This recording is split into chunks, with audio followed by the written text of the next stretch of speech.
MDH biryani મસાલા, પારંપરિક બિરયાનીનો અસલી સ્વાદ. असली मसाले साच साच MDH.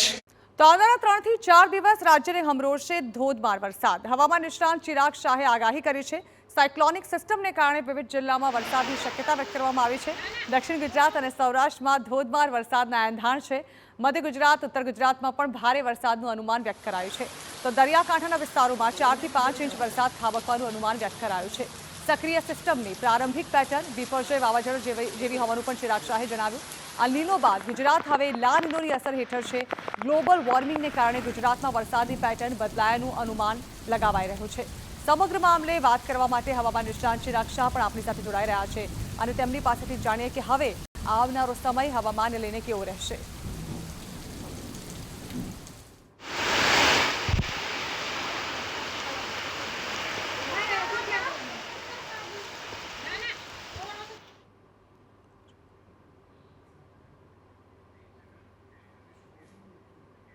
તો હવામાન નિષ્ણાંત ચિરાગભાઈ શાહ અમારી સાથે જોડાઈ રહ્યા છે. હવામાનને લઈને તેમની સાથે વાત કરીશું. ચિરાગભાઈ, ગુજરાતમાં વરસાદને લઈને એલર્ટ જાહેર કરવામાં આવ્યું છે, ત્યારે આવનારા દિવસોમાં હવામાન કેવું રહી શકે છે?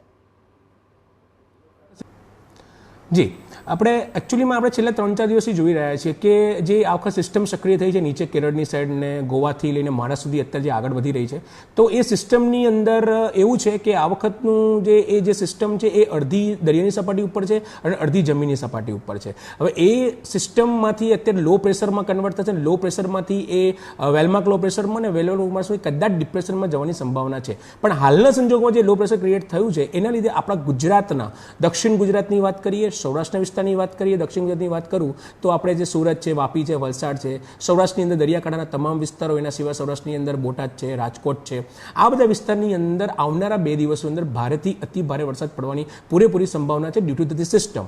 એના સિવાય હું બીજી વાત કરું કે 23 અને 24 તારીખે મધ્ય ગુજરાત અને આપણે જે મધ્યપ્રદેશ અને ગુજરાતની જે બોર્ડરના વિસ્તારો છે એમાં પંચમહાલ છે, દાહોદ છે, છોટાઉદેપુર છે, મહીસાગર છે અને ઉત્તર ગુજરાતનું સાબરકાંઠા, આ બધા વિસ્તારની અંદર બી આવનારા 3 દિવસોની અંદર ક્યાંક ભારે વરસાદ પડી શકે છે, ભારે વરસાદના ઝાપટા પણ પડી શકે છે.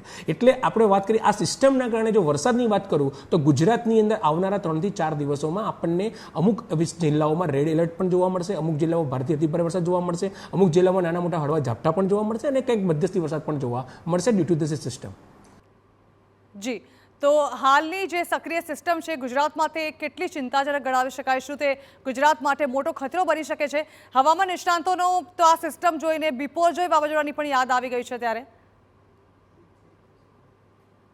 જી હા, આ વખતે એવું જોયું છે કે જ્યારે શરૂઆતમાં સક્રિય થઈ ત્યારે બધા કેમ ગભરાઈ ગયા હતા, કારણ કે આની જે સિસ્ટમની જે મુવમેન્ટનો જે પહેલો ફેઝ હતો એ ફેઝ લાઈક બિપોરજોય જેવો હતો. એટલે બધાને એવું લાગ્યું કે આ બિપોરજોય જેવું જો તાંડવ કરશે અને બિપોરજોય જેવું આગળ વધશે તો બહુ મહાવિનાશ થઈ શકવાની પૂરેપૂરી સંભાવના હતી. પણ હવે એની સંભાવના કેટલી છે? હું હાલમાં આપણે જાણો કે હું લગભગ છેલ્લા 20-21 વર્ષથી સાયક્લોન પર કામ કરું છું અને એના અનુસંધાનમાં મેં જોયું છે કે આ જે સિસ્ટમ અત્યારે જે સક્રિય થઈ છે એ સિસ્ટમ લગભગ અત્યારે જે રત્નાગીરીની ઉપર છે એ લો પ્રેશરમાં છે. હવે લો પ્રેશરમાંથી જો ડિપ્રેશનમાં કન્વર્ટ થાય, લો પ્રેશરથી એ કદાચ દરિયાની સપાટીની અંદર મતલબ જો આવીને અને જો તેને ભેજનું પ્રોપર વાતાવરણ મળે તો કાલને 22 તારીખ બપોરના 12 વાગ્યા પછી બની શકે છે કે આ સિસ્ટમ ડિપ્રેશનથી ડીપ ડિપ્રેશન જઈને સાયક્લોનિક સ્ટ્રોમ સુધી થઈ જવાની પૂરેપૂરી સંભાવના હાલના સંજોગોમાં છે. પણ અત્યારે જે સિસ્ટમ છે એ અડધી જમીન ને અડધી દરિયાની સપાટી ઉપર છે. હવે દરિયાની અંદર જઈને કેટલો ભેજ ગેઇન કરે છે, કેટલું મોઇશ્ચર ગેઇન કરે છે, એના પછી ડિપ્રેશનમાં કન્વર્ટ. એટલે હું આ 24 કલાકની રાહ જોવાની વાત કરું છું કે કાલે બપોરે 12 વાગ્યા પછી આપણને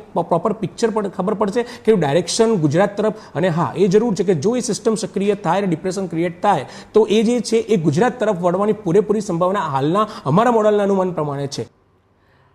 ચિરાગભાઈ, હમણાં થોડા સમયની વાત કરીએ, ગુજરાતમાં વરસાદની પેટર્ન સતત બદલાઈ રહી છે. આખરે કારણ શું છે? આવનારા દિવસોમાં આ માટે ગુજરાતને કેટલું તૈયાર રહેવું જોઈએ?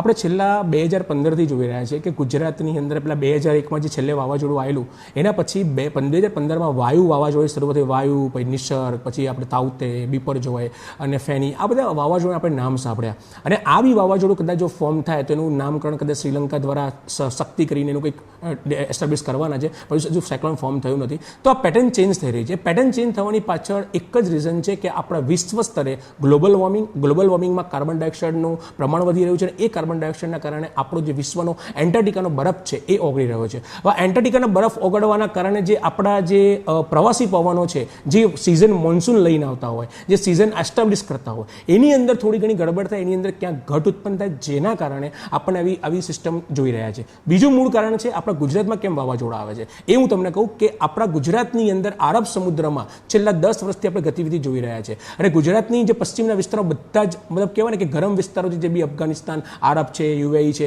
આ બધા ગરમ વિસ્તારો છે, જેના કારણે ઓલરેડી જમીનની પાણીની અંદર તાપમાન વધારે હોય અને પાછું સમરના કારણે તાપમાન વધે, જેના કારણે નાના મોટા સિસ્ટમ ત્યાં આરબ સમુદ્રની સક્રિય થઈ રહી છે. ડ્યુ ટુ ધ આ ગ્લોબલ વોર્મિંગનું એક પરિબળ છે. અને આ સિસ્ટમ સક્રિયના કારણે દર વર્ષે આપણે જોઈ રહ્યા છીએ કે આરબ સમુદ્રની અંદર એક નાની મોટી સિસ્ટમ સક્રિય થાય છે અને જે અમુક સિસ્ટમ એ વાવાઝોડા રૂપે આપણા ગુજરાત પર પ્રસ્થાપિત થાય છે. એટલે આજે ઓવરઓલ જોઈ રહ્યા છે એ પહેલા જે ઝોન હતો 7 વર્ષનો, એ અલ નીનો હતો અને હવે આપણે લાનીનામાં આવ્યા છે. એટલે કુદરતી બી એક પેટર્ન છે, કુદરતી પાસે બધી ચાબી છે કે અલ નીનો આવ્યો અને હવે લાનીના. એટલે અલ નીનો એ થોડી માઠી અસર કરી, ક્યાંક આપણે દુષ્કાળ પણ જોયા, ક્યાંક આપણે અતિવૃષ્ટિ પણ જોઈ, ક્યાંક આપણે બહુ મોટો કહેવાય ને વાવાઝોડાનો માર પણ જોયો અને માઠી અસરો પણ થઈ ખેતી દૃષ્ટિએ. પણ હવે લાનીના એક એવી પેટર્ન છે, એનું નામ જ વરસાદી વાદળો છે. એ લાનીના અને મિનિમાઇઝ કરશે અને નલ કરશે. એટલે એ જે આપણું જે નૈઋત્યનું ચોમાસું છે એ તો પ્રોપર બેસવાનું જ છે અને ચોમાસું પૂરેપૂરું પ્રોપર ગુજરાતમાં રહેશે. પણ આ આરબ સમુદ્રના જે સિસ્ટમ આવી છે અને આ સિસ્ટમની જે મતલબ ડેવલપમેન્ટ થયું છે, એ ફક્ત ને ફક્ત ગ્લોબલ વોર્મિંગનું રીઝન છે, જેના કારણે આપણે આરબ સમુદ્રમાં નાના મોટા વાવાઝોડા જોઈ રહ્યા છીએ. જી બિલકુલ ચિરાગભાઈ, ખૂબ ખૂબ આભાર TV9 સાથે હવામાનને લઈને ચર્ચા કરવા બદલ. તો આવનારા દિવસોમાં હજુ પણ વરસાદની પેટર્ન બદલાઈ શકે છે. આ અંગે હવામાન નિષ્ણાંત અંબાલાલ પટેલે પણ કરી છે મોટી આગાહી. 22 થી 25 મે સુધી રાજ્યમાં વાવાઝોડું ત્રાટકી શકે, વાવાઝોડું બચાવી શકે છે ભારે તબાહી. આજથી મુંબઈ ગોવા વચ્ચે લો પ્રેશર બનશે, સમુદ્રમાં 100 કિલોમીટરની ઝડપે પવન ફૂંકાશે. તો વાવાઝોડાથી રાજ્યના લોકોએ સાવચેત રહેવું પડશે. 26 મે સુધી વાવાઝોડું પરત ફરવાની શક્યતા છે. 27 થી 31 મે દરમિયાન રાજ્યમાં વાવાઝોડાની અસર વર્તાશે. આજે લો પ્રેશર મુંબઈના ગોવા વચ્ચે બનશે અને તે તબદીલ થઈને લગભગ 22, 23, 24, 25માં વાવાઝોડું બનશે. વાવાઝોડું તીવ્ર છે, લગભગ 100 કિલોમીટર જો સમુદ્રમાં ત્યાંની પવનની ગતિ પર કલાકની, અને તારીખ 26થી રિટર્ન થઈને 28, 29, 30, 31 સુધી પણ તેની અસર ગુજરાતના ભાગોમાં રહેશે અને વિવિધ ભાગોમાં ભારે વરસાદ થવાની શક્યતા છે. અને હવે વાત કરીએ સિંહની વસ્તી ગણતરી બાદ સિંહની સંખ્યામાં થયેલા વધારાને લઈને.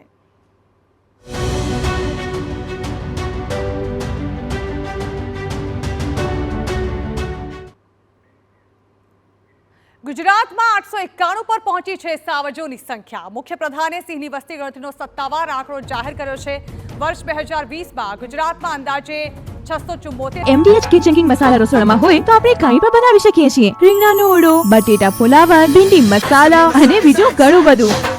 MDH